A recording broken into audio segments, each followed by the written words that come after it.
ভগবতে বাসুদেবায় নমঃ। হরে কৃষ্ণ। আজকে আমি আপনাদের সঙ্গে গর্ভগীতা নিয়ে কিছু কথা বলছি।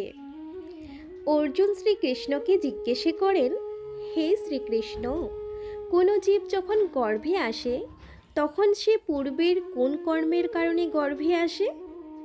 জীব জন্মের পূর্বেই গর্ভাবস্থায় যন্ত্রণা ভোগ করে, জীবনে সে রোগ ক্লেশ ইত্যাদি ভোগ করে এবং শেষে তার মৃত্যু হয়ে যায়। হে প্রভু, কোন কর্ম জীবকে জন্ম মৃত্যু থেকে মুক্তি দিয়ে থাকে?